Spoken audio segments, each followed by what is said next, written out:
ఎవడిని వదిలిపెట్టమని చెప్పి ఈ సందర్భంగా కూడా ఖచ్చితంగా చెప్తాను. వీళ్ళందరినీ కూడా చట్టం ముందర గట్టిగా నిలబెడతాం. ఆ కోవిడ్ వచ్చేసరికి ఆ తర్వాత 2.5 సంవత్సరం కోవిడ్కి సంబంధించిన పరిస్థితుల మధ్యనే మనమంతా కూడా బ్రతికాం.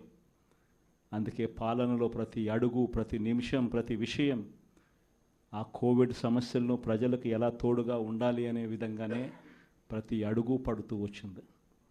కాబట్టి కార్యకర్తలకు బహుశా చేయగలిగినంత నేను చేయలేకపోయాను అని చెప్పి సందర్భంగా ఖచ్చితంగా ఒప్పుకోవాల్సింది.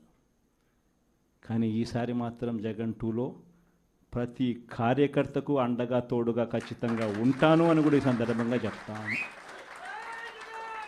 ఈసారి జగన్ 2లో ప్రజలకు తోడుగా ఉంటూనే మరోవైపున కార్యకర్తలకు కూడా అండగా, వాళ్ళ ఇంటికి పెద్దన్నగా, వాళ్ళకు తోడుగా ఖచ్చితంగా ఉంటానని సందర్భంగా ఖచ్చితంగా చెప్తాను.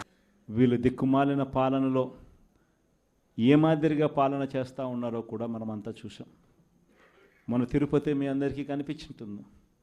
నిజంగా ఈ ఒక్కొక్క కార్పొరేషన్లో వీళ్ళకున్న బలం ఎంత అని చెప్పి చూస్తే తిరుపతి కార్పొరేషన్లో 49 ఉంటే 48 వైఎస్ఆర్సీపీ గెలిచింది.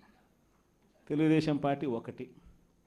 ఆ 1 గెలిచిన చోట డిప్యూటీ మేయర్ వాళ్ళ మనిషి అని చెప్పి వాళ్ళు చాలా ఏదో గొప్ప కార్యం, ఘనకార్యం చేసినట్టుగా వాళ్ళు చెప్పుకుంటా ఉన్నారు. వైఎస్ఆర్సీపీ కార్పొరేటర్లు ప్రయాణం చేస్తూ ఉన్న బస్సును పోలీసుల ద్వారా వీళ్ళే అడ్డుకుంటారు. పోలీసుల ఆధ్వర్యంలో వీళ్ళే దాంట్లో ఉన్న కార్పొరేటర్లను కిడ్నాప్ చేస్తారు.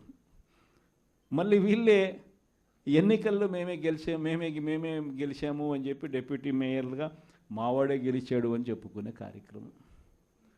ఆ కార్పొరేటర్లు పాపం వచ్చిన తర్వాత వాళ్ళు చెప్పిన గాథలు మీడియా సమక్షంలో మనం అంతా కూడా చూసాం.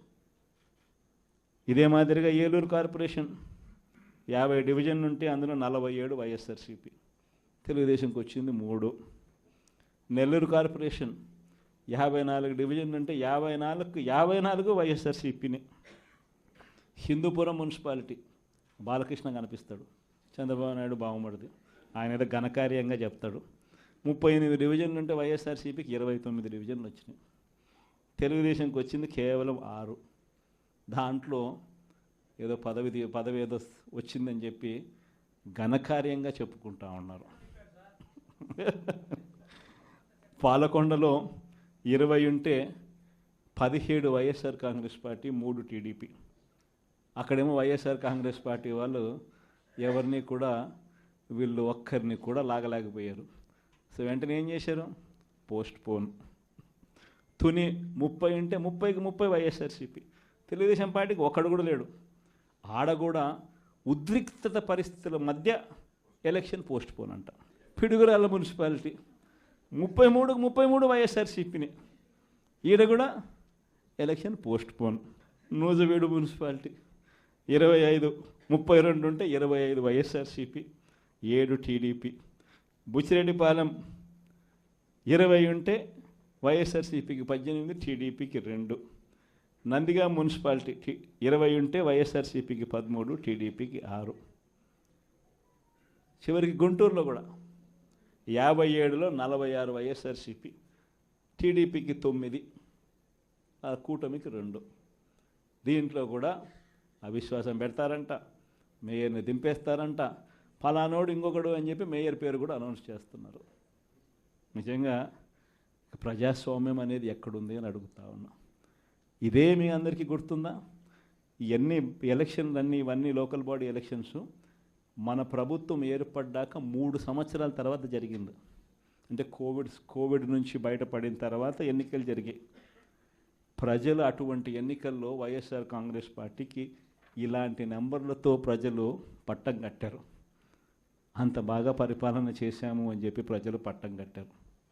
ఈరోజు మీరు చేస్తూ ఉన్న ఈ తప్పుడు సాంప్రదాయం ఎంత దారుణమైన తప్పుడు సాంప్రదాయం అంటే, రేపొద్దున ఎవడన్నా ఎన్నిక కాండి, ప్రభుత్వంలో ఉన్న వాళ్ళు రేపొద్దున ఇదే పద్ధతిలో పోలీసులు పెడతారు, కిడ్నాపులు, ఇదే పరిస్థితులు ఎత్తుకొని పోవడాలు, ఇదే పరిస్థితిలో ఎవడన్నా ఏమన్నా గెలుసు, ఏమన్నా జరుగు, ఏమన్నా అయ్యి లాస్ట్కి ఏమో చైర్మన్లు ఏమో అధికారంలో ఉన్న పార్టీ వాళ్ళు చైర్మన్లు.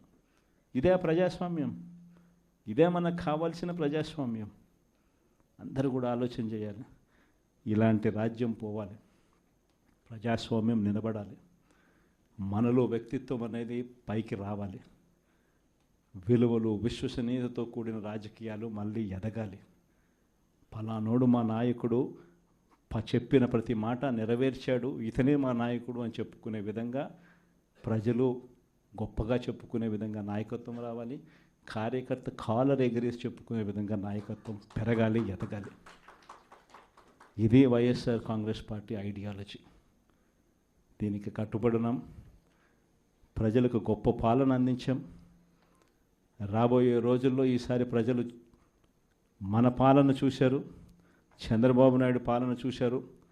మళ్ళీ వైఎస్ఆర్ కాంగ్రెస్ పార్టీ ఒకసారి ఎన్నికైతే ఈసారి మాత్రం వైఎస్ఆర్ కాంగ్రెస్ పార్టీని ప్రజలు పోగొట్టుకోకుండా మరో 30 సంవత్సరాలు కన్సిస్టెంట్గా మళ్ళీ అదే పాలన ఎన్నుకుంటారన్న నమ్మకం, విశ్వాసం నాకున్నాయి. చంద్రబాబు నాయుడు లాంటి వ్యక్తులు అనే మాట, బటన్లు ఏముంది, ముసలావిడ కూడా నొక్కుతుంది బటన్లు అని చెప్పి ఇదే మాట చంద్రబాబు నాయుడు అన్నాడు.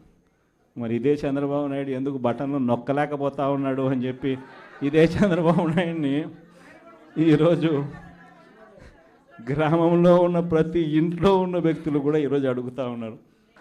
మరి ఈరోజు ఏమంటా ఉన్నాడు, ఎంత మొహమాటం లేకుండా, ఎంత నిస్సిగ్గుగా ఏమంటా ఉన్నాడు, రహస్యం ఏదైనా ఉంటే చెవిలో చెప్పు అంటాడు. ఇంకా ఏమంటాడు, బటన్లు నొక్కిన జగన్ను పంపించినారు ప్రజలు, బటన్లు నొక్కిన కేజ్రీవాల్ను పంపించినారు, బటన్ల టైం అయిపోయింది అంటున్నాడు. అంటే మొహమాటం లేకుండా నిస్సిగ్గుగా ఇంత దారుణంగా అబద్ధాలు చెప్పి మోసం చేసి అధికారంలోకి వచ్చిన వ్యక్తిని, ఈ వ్యక్తిని చీటర్ అంటామా, 420 కేసు పెట్టాల్సిన కేసు కాదా ఇది అని చెప్పి అడుగుతా ఉన్నా. మేము అందరం కలిసికట్టుగా ఈ ప్రభుత్వాన్ని గట్టిగా బంగాళాఖాతంలో కలిపే పరిస్థితిలోకి తీసుకొని పోవాలి. ఎన్నికలు అయిపోయాయి. దాదాపుగా 9 నెలలు కళ్ళు మూసుకొని కళ్ళు తెరిచేసరికి అప్పుడే 9 నెలలు గడిచిపోయింది. నిజంగా 2019 నుంచి 2024 మన ప్రభుత్వం ఉన్నప్పుడు, అంటే వైఎస్ఆర్